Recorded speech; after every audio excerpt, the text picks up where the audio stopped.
सुप्रभात बच्चों। वसंत इस हिंदी पाठ्यपुस्तक के अंतर्गत आज हम पाठ 18 जिसका शीर्षक है संघर्ष के कारण मैं तुनुक मिजाज हो गया धनराज। तो इस पाठ में धनराज मतलब यहाँ पर आपको चित्र नजर आ रहा है बच्चों, ये है धनराज। तो हम इस पाठ में इन्होंने किस तरीके से संघर्ष किया है उस बारे में आज हम जानकारी प्राप्त करेंगे। हॉकी के सुप्रसिद्ध खिलाड़ी धनराज पिल्लै जब 35 वर्ष के हो गए, उनका एक साक्षात्कार विनीता पांडेय ने लिया था। इस साक्षात्कार का संपादित अंश यहाँ दिया जा रहा है। मतलब कि बच्चों, ये जो धनराज है ये हॉकी जो खेल है अपना, उसके सुप्रसिद्ध खिलाड़ी थे, मतलब जाने माने खिलाड़ी थे। तो उन्हीं से संबंधित जानकारी इस पाठ में दी गई है। उनका साक्षात्कार जो था उन्होंने विनीता पांडेय जो थे उन्होंने लिया था। तो यहाँ पर देखते हैं कि कुछ चर्चा का विषय है जिसमें विनीता और धनराज इन दोनों की चर्चा के बारे में बताया गया है। विनीता कहती है, खिड़की पुणे की तंग गलियों से लेकर मुंबई के हीरानंदानी पवई कॉम्प्लेक्स तक आपका सफर बहुत लंबा और कष्टसाध्य रहा है। उस सफर के बारे में कुछ बताएं। अब विनीता जो है वो धनराज जी उनसे कहती है कि पुणे से लेकर तो मुंबई तक का जो आपका सफर था वो बहुत ही कष्टसाध्य मतलब कि बहुत ही कष्टदायी आपका संघर्ष जो है वो रहा है। तो उसके बारे में हमें कुछ बताइए। तब धनराज कहते हैं कि बचपन मुश्किलों से भरा रहा। हम बहुत गरीब थे। मेरे दोनों बड़े भाई हॉकी खेलते थे, उन्हीं के चलते मुझे भी उसका शौक हुआ, पर हॉकी स्टिक खरीदने तक की हैसियत नहीं थी मेरी, इसीलिए अपने साथियों की स्टिक उधार मांगकर काम चलाता था। वह मुझे तभी मिलती जब वे खेल चुके होते थे। इसके लिए बहुत धीरज के साथ अपनी बारी का इंतजार करना पड़ता था। मुझे अपनी पहली स्टिक तब मिली जब मेरे बड़े भाई को भारतीय कैंप के लिए चुन लिया गया। उसने मुझे अपनी पुरानी स्टिक दे दी। वह नई तो नहीं थी, लेकिन मेरे लिए बहुत कीमती थी क्योंकि वह मेरी अपनी थी।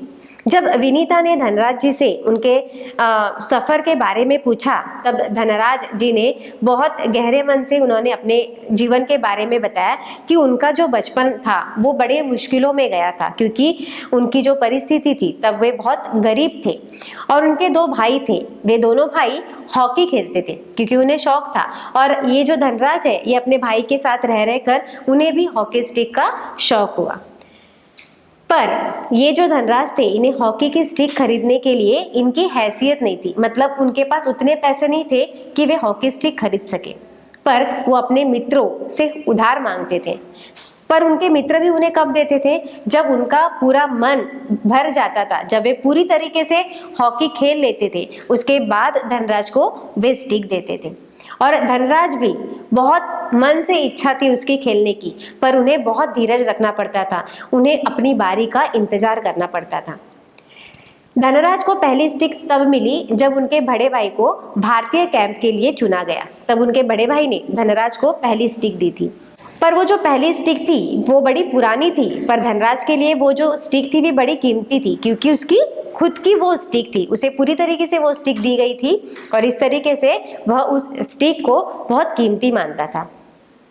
मैंने अपनी जूनियर राष्ट्रीय हॉकी सन 1985 में मणिपुर में खेली। तब मैं सिर्फ 16 साल का था। देखने में दुबला पतला और छोटे बच्चे जैसा चेहरा। अपनी दुबली कद काठी के बावजूद मेरा ऐसा दबदबा था कि कोई मुझसे भिड़ने की कोशिश नहीं करता था। मैं बहुत जुझारू था, मैदान में भी और मैदान के बाहर भी। 1986 में मुझे सीनियर टीम में डाल दिया गया और मैं बोरिया बिस्तरा बांधकर मुंबई चला गया। उस साल मैंने और मेरे बड़े भाई रमेश ने मुंबई लीग में बेहतरीन खेल खेला। हमने खूब धूम मचाई। इसी के चलते मेरे अंदर एक उम्मीद जागी कि मुझे ओलंपिक 1988 के लिए नेशनल कैंप से बुलावा जरूर आएगा, पर नहीं आया। मेरा नाम 57 खिलाड़ियों की लिस्ट में भी नहीं था। बड़ी मायूसी हुई, मगर एक साल बाद ही ऑलविन एशिया कप के कैंप के लिए मुझे चुन लिया गया। तब से लेकर आज तक मैंने पीछे मुड़कर नहीं देखा। यहाँ पर विस्मय का मतलब होता है आश्चर्य या हैरानी। जुझारू का मतलब होता है संघर्षशील रहना। उम्मीद जागना उसका मतलब होता है आशा होना। मायूसी का मतलब होता है उदासी। गर्व का मतलब होता है अभिमान। तो इस तरीके से यहाँ पर धनराज जो थे वे आगे कहने लगे कि उनका मतलब वे जब जूनियर राष्ट्रीय हॉकी उन्होंने 1985 में मणिपुर में खेली। जूनियर राष्ट्रीय हॉकी मतलब तब वे जूनियर थे, जो उनकी जो टीम थी उस टीम में वे जूनियर थे। और उस समय 1985 में उन्होंने हॉकी जो थी मणिपुर में खेली। तब वे 16 साल के थे। तब उन्होंने अपने शरीर का वर्णन यहाँ पर बताया गया है कि वो देखने में बड़े दुबले पतले और छोटे बच्चे जैसे दिखते थे, पर उन्हें देखकर कोई भी उनसे भिड़ने की कोशिश नहीं करता था। मतलब कि कोई भी उनसे झगड़ने की कोशिश या उनसे कुछ बोलने की हिम्मत नहीं करता था, क्योंकि वे बहुत संघर्षशील थे। उन्होंने अपने जीवन में बहुत कठिनाइयों का सामना किया था। 1986 में उन्हें सीनियर टीम में डाल दिया गया, क्योंकि वे इतना अच्छी तरीके से खेलते थे कि उन्हें जूनियर से सीनियर टीम में डाल दिया गया। और फिर उन्होंने अपना बोरिया बिस्तर बांधकर वे मुंबई शहर में आ गए। उस साल उन्होंने अपने बड़े भाई रमेश ने उनके मुंबई लीग में बेहतरीन खेल खेला था और खूब धूम मचाई थी। मतलब उनका जो भाई था रमेश, उसने मुंबई लीग में खेल खेला था। इसी के चलते उन्हें एक उम्मीद उसके मन में जागी कि ओलंपिक जो था, अभी ओलंपिक यह तो आपको पता है, तो ओलंपिक 1988 के लिए नेशनल कैंप के लिए उन्हें बुलावा आया गया, पर वे नहीं गए। उसके बाद 57 खिलाड़ियों की लिस्ट में भी उनका नाम नहीं आया था। तब ये सोचकर, ये सुनकर वे बड़े दुखी हुए। तो अचानक एक साल बाद ही ऑलविन एशिया कप के कैंप के लिए उन्हें चुना गया। तब से लेकर तो आज तक उन्होंने कभी भी अपने जीवन में पीछे मुड़कर नहीं देखा। तो इस लाइन में जो धनराज है वो ये कहना चाहते हैं कि हमारे जीवन में हमें बहुत संघर्ष करना होता है, तब जाके हम आगे बढ़ते हैं और तब जाके हम कुछ अच्छे दिन या सुखी दिन देखते हैं। तो बच्चों, हमें भी अपने जीवन में ऐसे कुछ संघर्ष करना होता है, क्योंकि अगर हम संघर्ष से पीछे हट जाते हैं, उसे मुंह मोड़ लेते, तो हम कभी आगे नहीं बढ़ सकते। तो ऐसे ही संघर्ष के दिन धनराज इन्होंने निकाले थे। आगे विनीता उनसे प्रश्न करती है, आपका विद्यार्थी जीवन कैसा रहा? अपने स्कूल के दिनों से आपकी किस प्रकार की यादें जुड़ी है? विनीता उनसे उनके विद्यार्थी जीवन के बारे में कहती है, उनके स्कूल के बारे में उनसे पूछना चाहती है। तब धनराज विनीता से कहने लगे, मैं पढ़ने में एकदम फिसड्डी था, किसी तरह 10वीं तक पहुंचा, मगर उसके आगे तो मामला बहुत कठिन था। एक बात कहूँ, अगर मैं हॉकी खिलाड़ी न होता तो शायद एक चपरासी की नौकरी भी मुझे न मिलती। आज मैं बैचलर ऑफ साइंस या आर्ट्स भले ही न हो, पर गर्व से कह सकता हूँ कि मैं बैचलर ऑफ हॉकी हूँ। हंसते हुए वे कहते हैं, और मेरी शादी के लिए आप मुझे मास्टर ऑफ हॉकी कह सकते हो। जब विनीता ने धनराज को उनके पढ़ाई से संबंधित उनके विद्यार्थी जीवन के बारे में पूछा, तब धनराज ने उन्हें बहुत अच्छी तरीके से बताया कि वे पढ़ाई में बहुत कमज़ोर थे। फिसड्डी मतलब वे पढ़ाई में मतलब दिलचस्पी नहीं रखते थे, बड़े कमज़ोर थे। उन्होंने किसी तरीके से 10वीं पास किए और फिर उसके आगे उन्हें पढ़ना बड़ा मुश्किल होने लगा। वे उनसे कहते हैं कि मैं अगर हॉकी खिलाड़ी नहीं होता तो शायद मुझे कहीं भी नौकरी नहीं मिल पाती थी। इस तरीके से वे कहते हैं कि मैं बैचलर ऑफ साइंस या आर्ट्स भले ही मैंने नहीं किया है, पर मैं गर्व से, मुझे खुद पर अभिमान है और मैं अभिमान से कह सकता हूँ कि मैं बैचलर ऑफ हॉकी हूँ। इस तरीके से उन्होंने थोड़ी सी स्माइल दी, मतलब हंसते हुए वे कहने लगे कि शादी के लिए भी आप मुझे मास्टर ऑफ हॉकी कह सकते हो। इसके आगे विनीता उनसे प्रश्न करती है, आप इतने तुनुक मिजाज क्यों हो? कभी कभी आप आक्रामक भी हो जाते हो। तो यहाँ पर तुनुक मिजाज, इसका मतलब होता है बच्चों चिड़चिड़ा होना। इसका मतलब होता है चिड़चिड़ा होना। तो यहाँ पर विनीता जो है वो धनराज से कहती है कि आप इतने तुनुक मिजाज क्यों हो, मतलब इतने चिड़चिड़े क्यों हो कि आप थोड़ी सी बात पर आक्रामक हो जाते हो। मतलब इतना गुस्सा आ जाता है उनको कि उनके सामने किसी की भी नहीं चलती। तब धनराज विनीता से कहते हैं, इस बात का संबंध मेरे बचपन से जुड़ा हुआ है। मैं हमेशा से ही अपने आप को बहुत असुरक्षित महसूस करता रहा। मैंने अपनी माँ को देखा है कि उन्हें हमारे पालन पोषण में कितना संघर्ष करना पड़ा है। मेरी तुनुक मिजाजी के पीछे कई वजहें हैं, लेकिन मैं बिना लाग लपेट वाला आदमी हूँ। मन में जो आता है सीधे सीधे कह डालता हूँ और बाद को कई बार पछताना भी पड़ता है। मुझसे अपना गुस्सा रोका नहीं जाता। दूसरे लोगों को भी मुझे उकसाने में मजा आता है।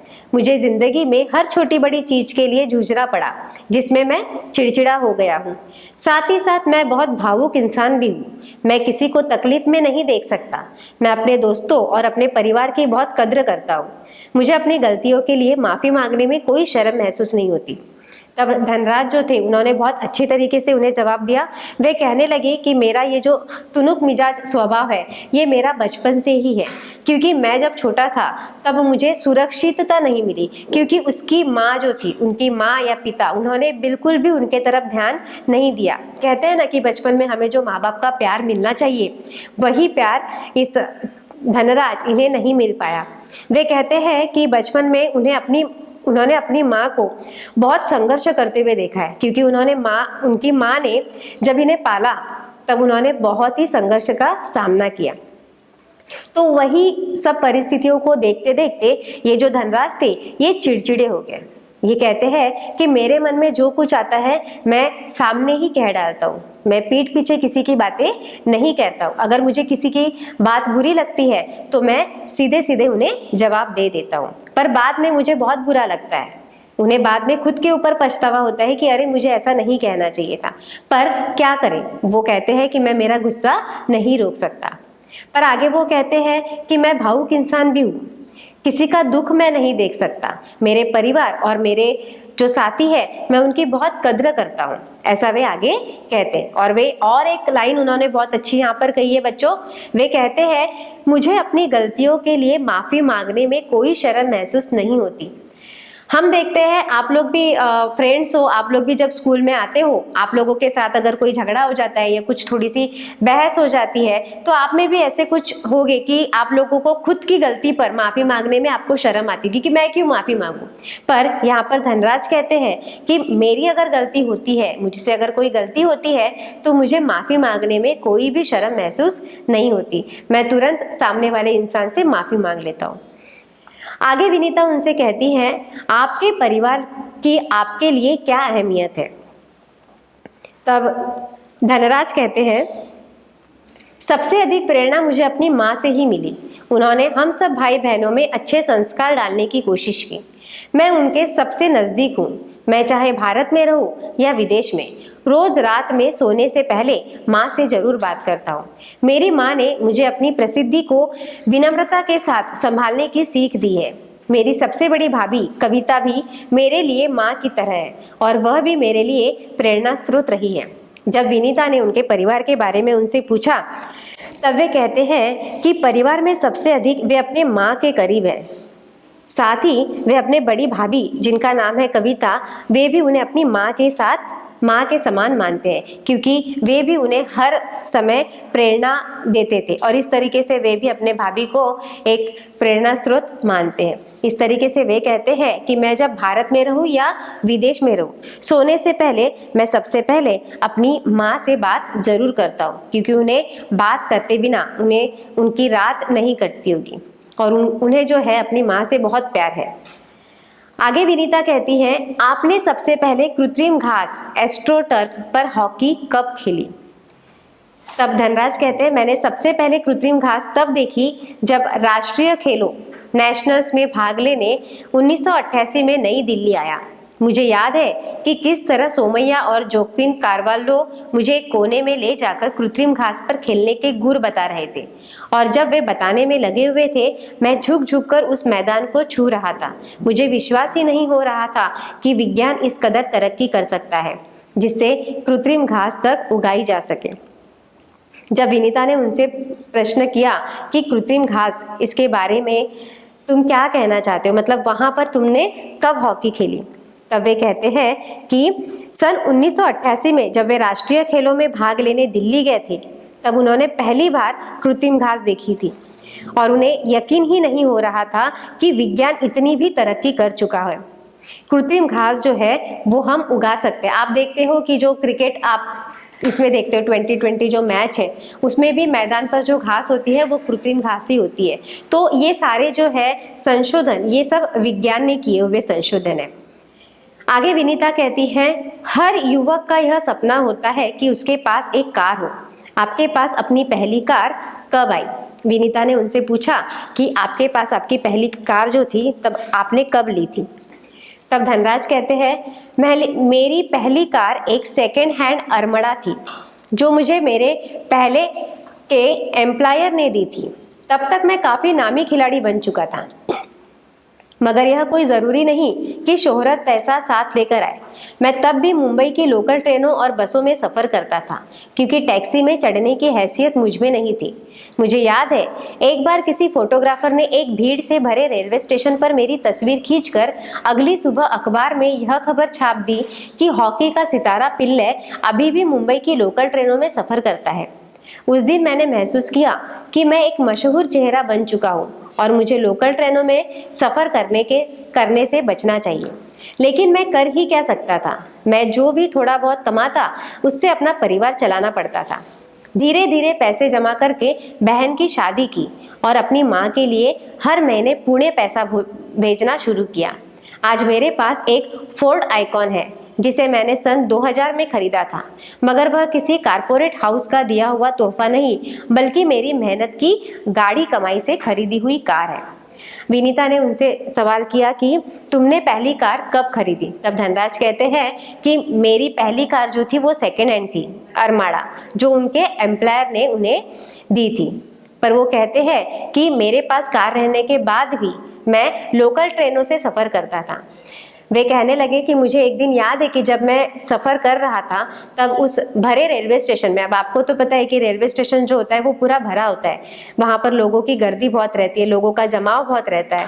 तो इसी तरीके से वहाँ पर रेलवे स्टेशन पर भी एक अखबार वाला था जिसने इस धनराज की तस्वीर खींची थी और उस तस्वीर को अखबार में छाप दिया था। जब उन्होंने देखा और उस अखबार में क्या लिखा हुआ था कि यही वह सितारा है जो अभी भी मुंबई लोकल में के ट्रेन में सफ़र करता है, तब उन्हें महसूस हुआ कि मैं मशहूर चेहरा बन चुका हूँ, पर अब मुझे इस लोकल ट्रेन में सफ़र नहीं करना चाहिए, क्योंकि उनके साथ कुछ भी हो सकता था।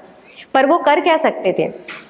वो जितना भी कमाते थे वो सारा अपने परिवार चलाने में खर्च हो जाता था। उन्होंने धीरे धीरे अपने कमाई का पैसा जमा किया और फिर ऐसा करके उन्होंने अपनी बहन की शादी की, और उसमें भी जब थोड़े बहुत पैसे बचते थे तो उनकी जो मम्मी थी, उनकी जो माता थी जो पूना में रहती थी, उनके लिए वे भेजते थे।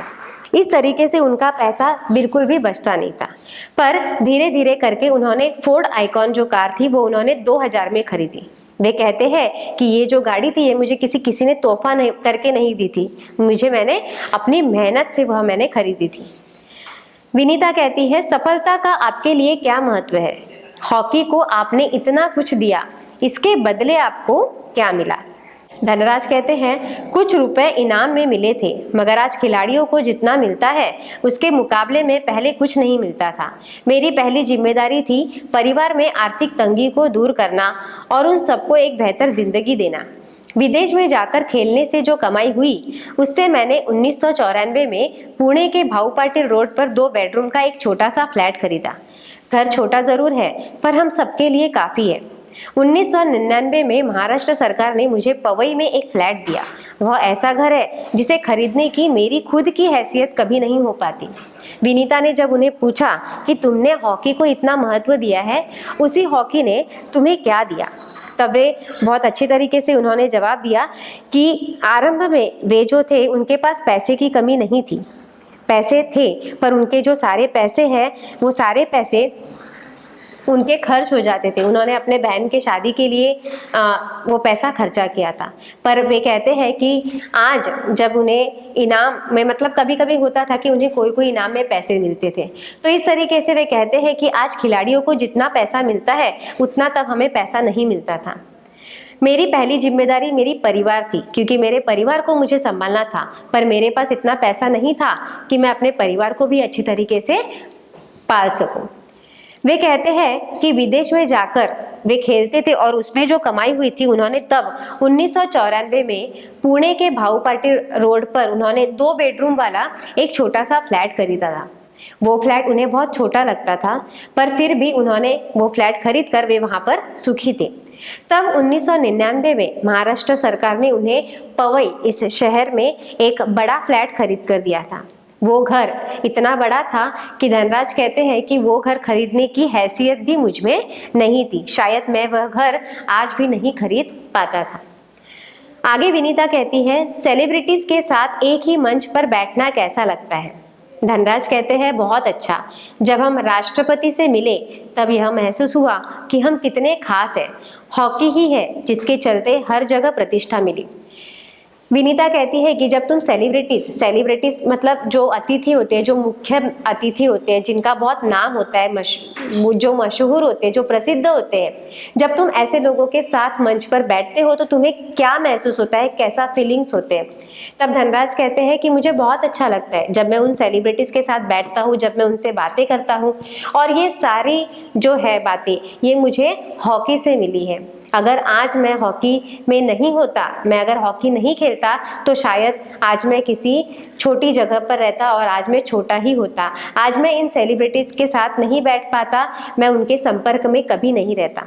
तो उन्हें आज भी गर्व है कि आज मैं हॉकी खेल सकता हूँ और मैं हॉकी खेलने में इतना एक्सपर्ट हूँ।